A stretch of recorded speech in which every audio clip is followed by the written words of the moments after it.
महान जिन विचरे हमारे ध्यान में, मंगलमय मंगल करण बीतराग विज्ञान, नमो ताहि जाते भय अरहंतादि महान। मोक्ष मार्ग प्रकाशक के चौथे अध्याय के आधार पर आश्रव तत्व के संदर्भ में अनादिकालीन भूल किस प्रकार की है, इसकी चर्चा यहाँ पर चल रही है। अब हम इसके बारे में यदि गृहीत और अगृहीत के बारे में विचार करेंगे तो गृहीत हम ये मानेंगे कि जो स्थूल गृहीत मिथ्यात्व है ना, जो हमारे मनुष्य गति में कुगुरु कुदेव कुशास्त्र के निमित्त से होता है, वो जो उनके निमित्त से राग में धर्म मानने की हमारी बुद्धि है, वो गृहीत मिथ्यात्व में जाएगा। क्योंकि उन धर्मों में जो वीतरागी धर्म नहीं है, राग को ही सबसे बड़ा धर्म माना गया है। और राग शब्द में बार बार बोल रहा हूं, लेकिन और जरा स्पष्ट करूं ना तो भक्ति को ही सबसे बड़ा धर्म माना है, मुक्ति का कारण माना और भक्ति राग है। बस तुम तो भगवान की शरण में चले जाओ और भगवान की भक्ति करो, भगवान को समर्पित हो जाओ और भगवान तुम्हारा कल्याण कर देंगे। तो ये राग में धर्म मानना हुआ ना। और अपन तो ये कहते भगवान से भी राग तोड़ो, वीतरागी बनो तो तुम्हें धर्म होगा। तो ये तो गृहीत में जाएगा। और अगृहीत में क्या है कि आत्मा में ज्ञान और राग दोनों चीजें हैं। राग है आश्रव भाव, है ना, और ज्ञान है वीतराग भाव, निराश्रव भाव। तो उन दोनों भावों में एक सा अपनापन स्थापित करता है, ये आश्रव तत्व संबंधी भूल है। देखो पढ़ते हैं अपन, तथा इस जीव को मोह के उदय से मिथ्यात्व कसायादि भाव होते हैं, उनको अपना स्वभाव मानता है, कर्मोपाधि से हुए नहीं जानता। दर्शन ज्ञान उपयोग और ये आश्रव भाव इनको एक मानता है, क्योंकि इनका आधारभूत तो एक आत्मा है और इनका परिणमन एक ही काल में होता है। इसलिए इसे भिन्नपना भाषित नहीं होता। और भिन्नपना भाषित होने का कारण जो विचार है सो मिथ्या दर्शन के जोर से हो नहीं सकता। वो बात आ गई ना, पंक्ति द्वारा आ गई कि मिथ्या दर्शन के जोर से हो नहीं सकता। क्या कह रहे हैं कि ये आत्मा में राग भी पैदा होता है और ज्ञान भी पैदा होता है, और दोनों एक काल में पैदा होते हैं। हमको ऐसा लगता है बार बार कि दो काम एक साथ नहीं होते, दो काम एक साथ नहीं होते। दो काम नहीं, हर द्रव्य में अनंत काम एक साथ होते हैं। क्यों? मैं समझता हूं कि आपकी समझ में आ गई होगी मैं क्या कहना चाहता हूं कि जितने गुण हैं उन प्रत्येक गुण में परिणमन होता है। तो ज्ञान गुण का जानना कार्य है, वो प्रति समय होता कि नहीं? दर्शन गुण का देखना कार्य है, वो प्रति समय होता कि नहीं? वीर गुण का जो शक्ति रूप कार्य है वो प्रति समय है कि नहीं? सुख गुण का जो सुख या दुख रूप परिणमन कार्य है वो प्रति समय है कि नहीं? तो जितने गुण हैं उन सब की एक एक पर्याय प्रति समय मौजूद है, और प्रत्येक पर्याय का नाम कार्य है ना। अब हम बोलेंगे कि वो आत्मा का जो परिणमन है एक ज्ञान गुणादि गुणों का, तो उस गुण का कर्ता, उस परिणमन का कर्ता कौन? तो अपन गुण की अपेक्षा बात करेंगे तो कहेंगे मति ज्ञान का कर्ता ज्ञान गुण, उपादान की अपेक्षा निमित्त की बात तो नहीं ना। तो ऐसे अनंत गुणों के अनंत कर्ता हो जाएंगे। लेकिन सवाल तो आत्मा का है, तो हम ज्ञान का कर्ता भी आत्मा को कहेंगे, श्रद्धा का कर्ता भी आत्मा को कहेंगे, और हर गुण के परिणमन का कर्ता आत्मा को कहेंगे ना। तो ये आत्मा एक हुआ कर्ता और अनंत गुणों के परिणमन एक एक, वो एक एक अनंत हुए कार्य। तो अनंत कार्य भगवान आत्मा एक साथ प्रति समय अनादिकाल से कर रहा है और अनंत काल तक करेगा, कभी थकेगा नहीं। जैसे हार्ट है ना 24 घंटा चलता है और एक समय को एक सेकंड को भी बंद हुआ तो समझ लो मरे। तो एक समय को भी किसी गुण का परिणमन खत्म हुआ तो समझ लो आत्मा ही खत्म हो जाएगा, वो होगा नहीं कभी। तो अनंत कार्य करता है प्रत्येक द्रव्य प्रति समय। पुद्गल भी ऐसा ही है, उसका जो रस गुण है वो खट्टा मीठा किसी न किसी रूप परिणमित होता है, गंध गुण है, अलग अलग गुण है ना, वो अनंत गुण सबके से उस पुद्गल के। तो ऐसा प्रत्येक द्रव्य प्रति समय अनंत कार्य करते हैं। तो एक समय को भी आज तक उनने कभी छुट्टी नहीं ली। तो इतने काम करते हैं, संडे की तो छुट्टी मिलनी चाहिए ना। एक समय को भी अनादिकाल से अनंत काल तक कभी भी अब तो मुझे काम नहीं करना पड़े, क्यों? मैं पूछता हूं कि काम करना उसका, वो काम होना कहो तो करना कहो, करना और होने में क्या फर्क है भी थोड़ी देर बाद बताऊंगा। तो वो जो काम जो करे तो अनंत कार्य प्रति समय करे तो उसका जीवन, और एक समय भी वो काम बंद हो तो उसके मरण माने मौत, उसका अभाव हो जाएगा। ऐसा कभी होगा नहीं। एक कल्पना में समझने के लिए, यानी वो एक समय भी उसका कार्य नहीं रुकेगा। तो बोलो प्रत्येक वस्तु द्रव्य आत्मा अनंत कार्य प्रति समय कर रहा है कि नहीं? अब थकान क्यों नहीं होती, आराम क्यों नहीं मिलता है? कि भाई साहब थकान तो बोझा से होती है, उसे कार्य करने का बोझा थोड़ी है। ये कार्य माने ये परिणमन उसका सहज स्वभाव है, ये हो रहा है, इसलिए कहते करना नहीं है। क्यों? करने में वो थकान वाला जो पॉइंट जुड़ जाता है ना, इसलिए उसको होना कहते हैं। मजबूरी जुड़ जाती है ना, इसलिए उसका नाम है होना, करना नहीं। वास्तव में यदि कर्तृत्व गुण की अपेक्षा बात करें, परिणमन की, तो उसको करना ही बोलेंगे कि प्रत्येक द्रव्य अपनी पर्याय का करता है और अपनी पर्याय अनंत है। एक ऐसी भी बात चलती है कि एक एक गुण की एक एक पर्याय, जैसे ज्ञान के मति ज्ञान शुद्ध ज्ञान, तो ये तो गुण पर्याय है। और कहते सब अनंत गुणों की मिला दो और एक पर्याय कहो तो अनंत गुणों को मिलकर एक द्रव्य बनता है। तो अनंत गुण की मिला के जो एक पर्याय होगी उसका नाम हो जाएगा द्रव्य पर्याय।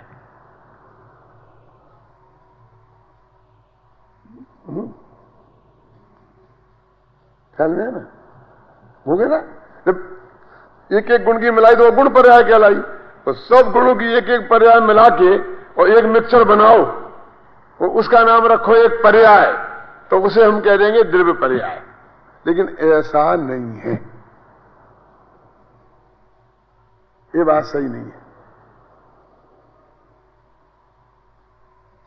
क्या तुम समझ रहे हैं? क्या क्यों नहीं है सही?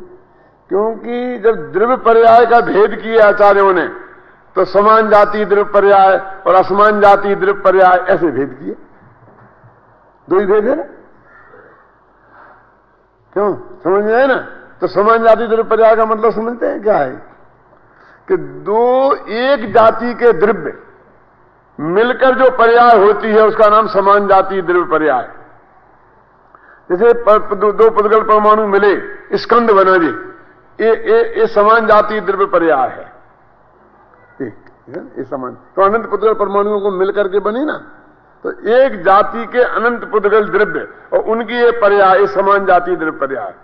और एक मैं पंडित हुकुमचंद, ये मनुष्य, ये असमान जाति द्रव्य पर्याय। क्यों? कि एक तो चेतन जाति का द्रव्य आत्मा और बाकी के अचेतन जाति, और इन दोनों को तो असमान जाति कि मिलके जो मिली है मनुष्य पर्याय, तो इसको बोलते असमान जाति द्रव्य पर्याय। अब वो जो तुम कह रहे हो सब गुणों की मिलके एक कह रहे हो, उसका क्या नाम है बताओ? कौन सी द्रव्य पर्याय है? आता है कि नहीं? प्रदीप जी ख्याल में आई ना बात? तो ये वास्तव में इस द्रव्य पर्याय जिसका नाम कहा है, इसी को दूसरा नाम व्यंजन पर्याय भी है। और वो क्यों है वो भी मैं बताऊंगा थोड़ी देर में। पहले इसको समझ लो। वो वास्तव में द्रव्य की पर्याय एक द्रव्य की पर्याय नहीं है, वो तो अनेक द्रव्य पर्याय है। एक द्रव्य की पर्याय तो गुण पर्याय ही कहलाती है, उसका नाम तो गुण ही पर्याय है। केवल ज्ञान, मति ज्ञान, ये सब गुण पर्याय हैं। और वो आत्मा की बोलो तो सिद्ध पर्याय। समझे ना मुझे? वो एक द्रव्य की है ना। आप सुनिए ना, आज ने वो ये तो जो बोला है, तो ये तो इनके भेद तो ऐसे किए। और इसका नाम व्यंजन पर्याय क्यों है? कैलाश चंद जी, द्रव्य पर्याय का दूसरा नाम व्यंजन पर्याय क्यों है? इसलिए है कि व्यंजन पर्याय की परिभाषा आपने पढ़ी होगी। ये सब सुबह का विषय है कि पर्याय किसे कहते जो दृष्टि के विषय में शामिल नहीं है। देखो क्या बात चल रही है। व्यंजन पर्याय किसे क्यों कहते हैं? इसका नाम, इसी द्रव्य पर्याय का दूसरा नाम है व्यंजन पर्याय। उसका नाम व्यंजन पर्याय क्यों है कमल जी? व्यंजन पर्याय की परिभाषा क्या पढ़ी थी आपने? कि प्रदेशत्व गुण के विकार को व्यंजन पर्याय कहते हैं। इसमें ऐसा लगता है कि ये भी गुण पर्याय है, क्योंकि प्रदेशत्व गुण के विकार को व्यंजन पर्याय कहते हैं। तो प्रदेश गुण का परिणमन हुआ ना, नहीं लगता ये गुण पर्याय है, लेकिन ये ऐसा नहीं है, तो द्रव्य पर्याय है और अनेक द्रव्यों की मिली हुई पर्याय है।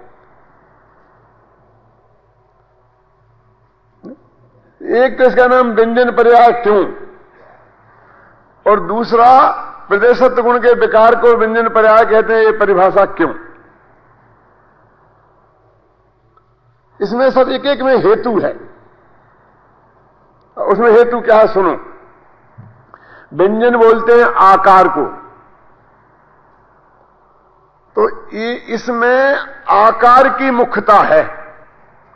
मनुष्याकार, इसमें वो मति ज्ञान, श्रुति ज्ञान, ऐसे ज्ञान उसकी मुख्यता नहीं है। इसमें आकार की मुख्यता है, इसलिए तो इसका नाम है व्यंजन पर्याय। अब ये कहते हैं कि जो आत्मा किस आकार में रहता है, कोई द्रव्य, तो कहते हैं उसमें एक प्रदेशत्व नाम का गुण है, उसके कारण ये अनेक आकार धारण करता है। तो देह प्रमाण आकार धारण करता है ना, तो इसकी वजह से उसे व्यंजन पर्याय को प्रदेशत्व गुण के विकार को कहते हैं। माने ये कि आत्मा का उसमें क्या योगदान है, क्योंकि प्रदेशत्व गुण ने उस वो आकार धारण किया है। प्रदेशत्व गुण के कारण जो आकार मनुष्य में असमान जाति द्रव्यों ने मिलकर बनाया है, वास्तव में वो द्रव्य पर्याय है, व्यंजन पर्याय। ख्याल में है ना? तो ये जो सारा जो मिथ्यात्व का डिपेंड है, वो सब व्यंजन पर्याय पर डिपेंड है, माने द्रव्य पर्याय पर डिपेंड है। यानी मैं मनुष्य हूं, मैं देव हूं, मैं नारकी हूं। और ये समय साल में आया ना अन्य अन्य का बोल, तो आत्मा अनन्य है और आत्मा अन्य अन्य है। उसका क्या अर्थ है? तो कहते हैं मैं मनुष्य हूं, मैं त्रिंच हूं, मैं नारकी हूं। ये है अन्य अन्य और अनन्य है। इन सब में एक जीव है, उसका नाम है अनन्य।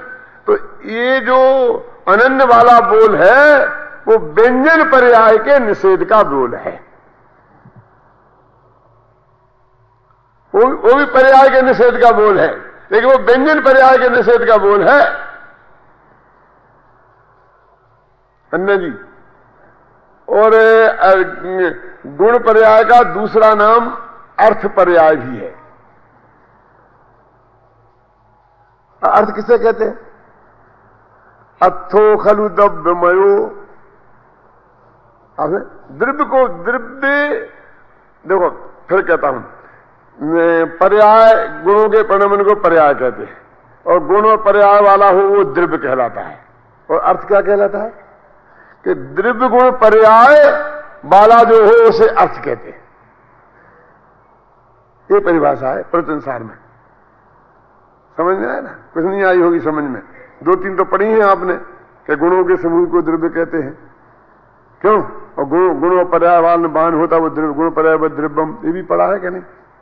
लेकिन इस पे ध्यान नहीं गया। आपको पढ़ा तो है कि द्रव्य, गुण और पर्याय, ये तीनों को मिलाओ तो उसका नाम होता अर्थ।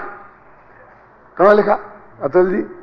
अर्थो खलु द्रव्यमयो अर्थ क्या है कि जो द्रव्यमय हो, और द्रव्य क्या है कि गुण प्रज्ञानी भरयानी, जो गुण और पर्याय वाला हो।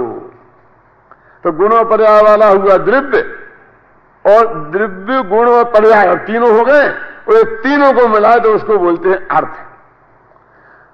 तो उसको कहा गुण पर्याय को कहा अर्थ पर्याय, तो वो तो द्रव्य से भी बड़ा होगी।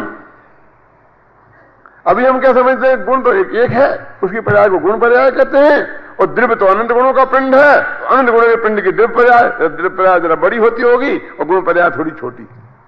अरे गुण पर्याय तो अर्थ पर्याय है, जिसमें द्रव्य गुण पर्याय तीनों ही शामिल है।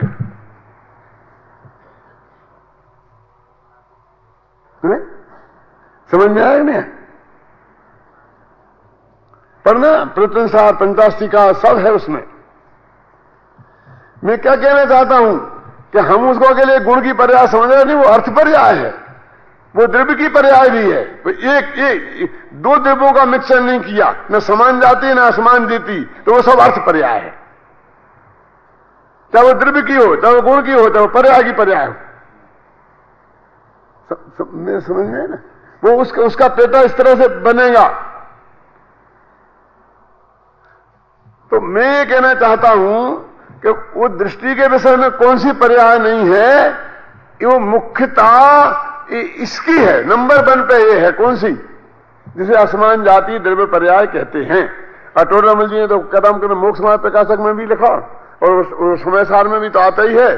और जो वो है ना सम्यक ज्ञान चंद्रिका, तो उसमें जो उन्होंने प्रशस्ति लिखी और उसमें जो अपना परिचय दिया, और उस परिचय में भी ये बात उन्होंने लिखी।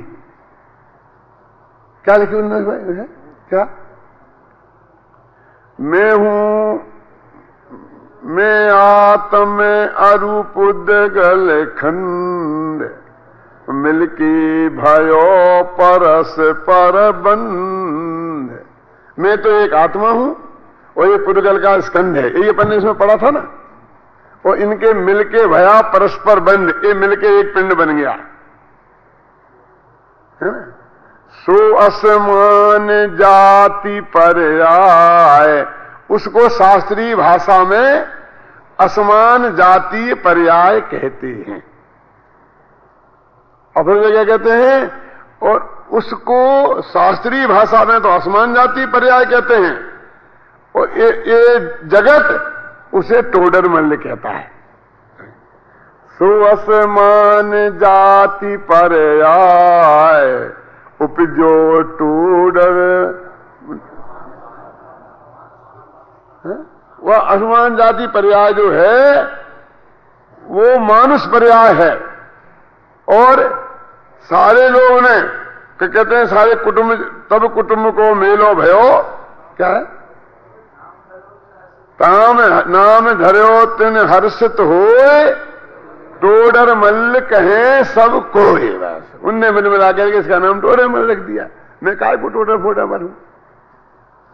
मैं नहीं, इसमें मैं तो एक आत्म हूं। इस पूरी पार्टी में मैं एक आत्मा हूं, और ये सारे जगत ने इसको टोडरमल कह दिया। तो मैं टोडरमल नहीं हूं। वो टोडरमल जिसको जगत ने कहा, उसमें मेरा हिस्सा क्या है?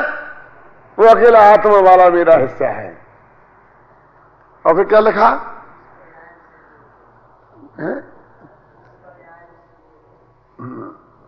उसमें आगे लिखा है कि मैं धीरे धीरे बढ़त भयो निज काल गमाए, कि मैंने बढ़ा, तो बढ़ना माने क्या? तरक्की करी मैंने, तो छोटे बड़ा हो गया बूढ़ा, माने बढ़ा माने काल को गमाया। बढ़त भयो तिन काल गमाए, बढ़ने का अर्थ है काल को गमाना। देखो यहां पेज नंबर देख लो 22 है।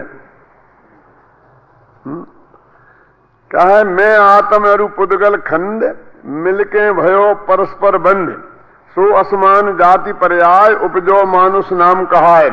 मात गर्भ में सो पर्याय, कौन? जिसे मनुष्य कहते हैं, वो असमान जाति द्रव्य पर्याय करके पूर्ण अंग सुभाए, पूर्ण हुई गर्भ में, और बाहर निकसी विकट जब भयो तब कुटुंब को भेलो भयो, एक कुटुंबी लोग इकट्ठे हो गए। नाम धरो तिन हर्षित होए, टोडर मल्ल कहें सब कोए, ऐसो यह मानुष पर्याय बधत भयो निज काल गमाए। बच्चा तो बहुत बड़ा हो गया, बड़ा हो गया मैंने क्या वर्ष का हो गया? 10 वर्ष का, मैंने 10 वर्ष का काल इसने मुफ्त में गमा दिया। मैंने तरक्की काल का नाम है, काल गमाने का नाम तरक्की है। वो लक्ष्मण ने भी ऐसा कहा था कि जब वहां वो बैठा था ना, सीता और राम की पंचवटी में ड्यूटी दे रहा था, वे सो रहे थे आराम से, और जी दरवाजे में बैठे बैठे चौकीदारी कर रहा था। तो उसको सोचता है, तो मैथिली सन गुप्त के शब्दों में वो 2 बातें कहता है कि भाई क्या है,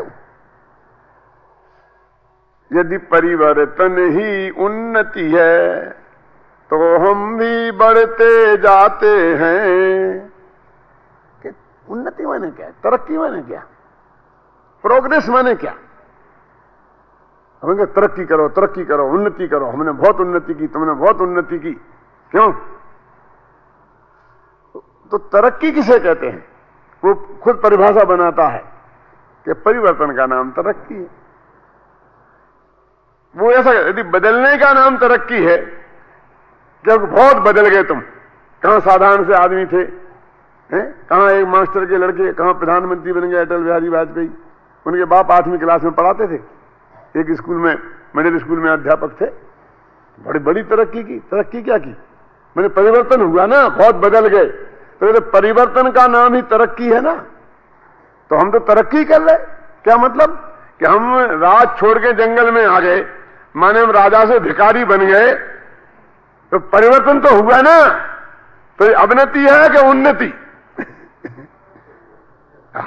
यदि परिवर्तन ही उन्नति है तो हम भी बढ़ते जाते हैं। हम 1 वर्ष बढ़ गए ना, 25 वर्ष से 26 वर्ष के हो गए ना, क्यों? भाई यदि बदलने का नाम ही तरक्की है, वो कह रहा है, तो हर आदमी निरंतर बदल ही रहा है। तो रमन जी जरा और आगे कह रहे इसी बात को कि बढ़ने का मतलब है काल गंवाना। बोलो अभय कुमार जी, कितने वर्ष की उम्र हो गई आपकी? 58। बस 58 वर्ष ही गंवाए, हम आपसे आगे हैं, हम 65 गंवा चुके हैं। बदत भयो निज काल गमाए, देखो है ना। और देखो, अब देखे आगे मरम की बात, तिस पर्याय विषय जो कोय, वो जो असमान जाति द्रव्य पर्याय है, देखन जानन हारो सोय। अब उसमें जो देखने जानने वाला तत्व है, ये काला गोरा तत्व नहीं, समझे ना, ये बोलने वाला तत्व नहीं, ये भाषण देने वाला तत्व नहीं, ये प्रवचन करने वाला तत्व नहीं, ये टोपी वाला नहीं। देखन जानने वाला जो है इसमें, इस पिंड के अंदर, मैं हूं जीव द्रव्य गुण, वो मैं हूं, वो देखने जानने वाला हूं, और उसका नाम है जीव द्रव्य। टोटे मल्ल नहीं है उसका नाम, और वो गुणों का राजा है। मैं हूं जीव द्रव्य गुण भूप, एक अनादि अनंत अनूप। अनादि अनंत काल की अखंडता रख ली, एक भाव की अखंडता आ गई। है ना? एक अनादि अनंत अनूप, अरूप अरूपी हूं। कर्म उदय को कारण पाए, और रागादिक होए हैं दुखदाय, ते मेरे औपाधिक भाव, और इनको विनसे में शिवराय।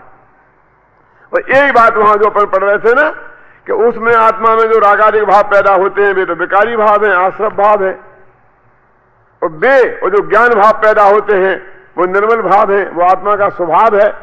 तो उन आत्मा के स्वभाव को, इन विभावों को हम दोनों को एक जानते हैं, ये आश्रव तत्व की भूल है। अपन पेज नंबर कितना, 81-82 था ना, कितना? हाँ 82 पेज नंबर था ना। देखो, ज्ञान, दर्शन, ज्ञान, उपयोग और ये आश्रव भाव, उनको एक मानता है।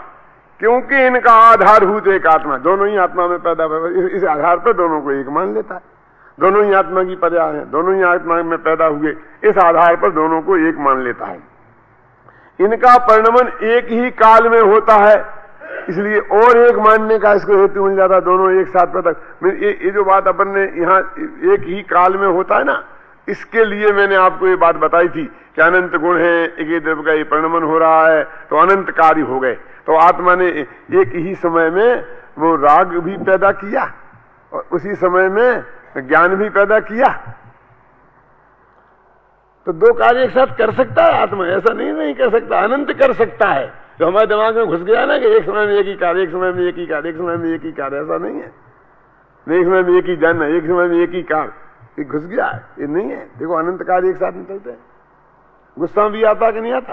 देखो मैं बताता हूं, क्रोध और ज्ञान दोनों एक साथ कैसे रहते हैं। और हम तो कहते क्रोध तो अंधा होता है, ज्ञान में सब भूल जाता है। जब गुस्सा आता है, जब ज्ञान आता है तो गुस्सा गायब हो जाता है। अभी अपन ने ये पढ़ा है, अब मैं आपको पढ़ाता हूं कि किसी को गुस्सा आया और उसने उठाकर पत्थर से मारने के लिए दौड़ा, क्या गुस्से में आग बबूला हो गया, उसे पत्थर से मारने के लिए दौड़ा। इतने में कोई आदमी बीच में आ गया, अरे क्या करता है, नहीं पत्थर नहीं मारना। तो वो हाथ पकड़ के तू हट जा, नहीं तो तेरे को लग जाएगी, तो उसे मारना है। तो अब मैं आपसे पूछता हूं कि जिस वक्त गुस्सा आ रहा है वो मार रहा है पत्थर, उस वक्त ज्ञान गायब हुआ, ज्ञान है कि नहीं है? उसे यह है कि इसे मारना है, इसे नहीं मारना है, उससे तू हट जा, तुझे न लग जाए। बोलो ज्ञान कायम है कि नहीं? और उसी वक्त क्रोध भी कायम है। यदि वो ज्ञान कायम है और क्रोध उससे भगता होता तो वो गुस्सा नहीं रहना चाहिए था। और गुस्सा भी कायम है और क्रोध भी कायम है, क्रोध भी कायम है और ज्ञान भी कायम है। क्यों नहीं होगा? वो ज्ञान गुण से हो रहा है, क्रोध सात गुण में हो रहा है परिणमन। और अनंत गुण है, और अनंत गुणों का अधिष्ठाता आत्मा एक है अभेद रूप से, तो दोनों का कर्ता आत्मा है। अभी ज्ञानी अज्ञानी की बात छोड़ देना कि वो ज्ञानी करता है कि अज्ञानी करता है कि नहीं, वो बात नहीं है। वो तो समय सार की उस दूसरा प्रकरण की बात है। ये तो मोक्ष मार्ग प्रकाशक ये है कि अपने जो पर्याय है उसका कर्ता दी, यह परिणमति सा कर्ता, बस ये नियम लगाना है। यह परिणमति, ये भी समय सार का कलश है। यह परिणमति सा कर्ता यत परिणामम भवेत तत्कर्म, यह परिणति क्रिया सा उत्तरतयो अभिन्नतया। क्या कहते, देखो क्या लिखा समय सार कलश में कि ये जो परिणमित होता है वो करता है, जो परिणमन है वो कार्य है, जो परिणति है वो क्रिया है, और ये तीनों निश्चय से अभिन्न है, व्यवहार से अभिन्न नहीं है। ये तीनों निश्चय से अभिन्न है। अब राग के परिणमन में भी यही लगेगा कि राग के परिणमन का कर्ता मैं हूं। अब यहां वो क्या कह रहे हैं कि चूंकि ये तो विकार भाव है और वो स्वभाव भाव है, तो विकार से भगवान आत्मा भिन्न है और स्वभाव से भिन्न नहीं है। जो अचल जी आज सुबह के प्रवचन में बता रहे थे ना, 5 बजे चले लेते ना, 5 बजे 5:30 बजे, वो स्वभाव मात्रम के लिए वस्तु, कि वस्तु तो स्वभाव मात्र को कहते हैं, विभाव को वस्तु कहते ही नहीं। और ज्ञान से भवनम ही आत्मा, और ज्ञान का होना वो आत्मा है, वो वस्तु है। तो राग तो आया नहीं ना उसमें, वो तो विभाव है। तो कहते ये जो विभाव है वो मैं नहीं हूं और स्वभाव है वो मैं हूं, ये भेद विज्ञान नहीं है उसे अनादिकाल से, इसलिए जो अघीत मिथ्यात्व है। ये किसी कुगुरु ने नहीं समझाया है। यदि कुगुरु के समझा करके ये बात होती, समझ में आया ना आपके में, तो वो गीत में चली जाती। देखो मैंने बोला कि भाई आपने भाई इसकी जरूरत है अन्ना जी को, इसके लिए 11,000 रुपये मेरे लिख लो। और फिर और ने कहा तो सबने 1100 लिखवाए, मेरी बराबरी वाले के थे, सबने 1100 लिखवाए। तो उसी वक्त मेरे मन में आ गया अपन गलती कर गया, 10,000 में अपन 1100 लिखा दे तो अभी चलता था। एक सेकंड में ये कौन से कुकुर में भड़काया, कौन से सांस पढ़ करके गुस्सा ये बात लोभ आया। तो ये लोभ अंदर से ही आया है, ये अग्रित है। समझ में ना, ये जो तुम्हारा भाव बदला वो अग्रित हुआ। और अब कि बाद में बाहर निकले, अब तुम्हें अकल तो है नहीं, क्या जरूरत थी 11,000 की, 1100 बोलते तो ही काम चलते। तब अकल आई क्या हाँ गलती, अब दूंगा तो मैं ही, तो ये गृहीत हो गया। समझ में आए ना, बात एक ही है। वो कब अगृहीत होगी और कब गृहीत हो जाएगी, जब उसमें पर का निमित्त मुख्य होगा तो वो गृहीत हो जाएगी, और पर का निमित्त मुख्य नहीं हुआ तो अगृहीत हो जाएगी। जो अनादिकालीन रागादिक में एकत्व बुद्धि है वो अगृहीत मिथ्यात्व है, आसक्त तत्व संबंधी भूल है। और जो गुरुओं ने समझाई है कि राग से आत्मा ही है, प्रेम तो करनी चाहिए, ऐसा ही है, वो तो अपना आत्मा का कर्तव्य है, और उससे हमने उस आग को धर्म माना तो वो गीत मिथ्यात्व हो जाएगा। यानी गीत और गीत का बारीक भेद करना है ना, है तो वही, जो आसक्त तो वही है रागादिक भाव, और उनको धर्म मानना वो मिथ्यात्व है। अब इनमें गीत और गीत का भेद करना है, और वो गीत है वो अगृहीत है, कोई दो तो है नहीं।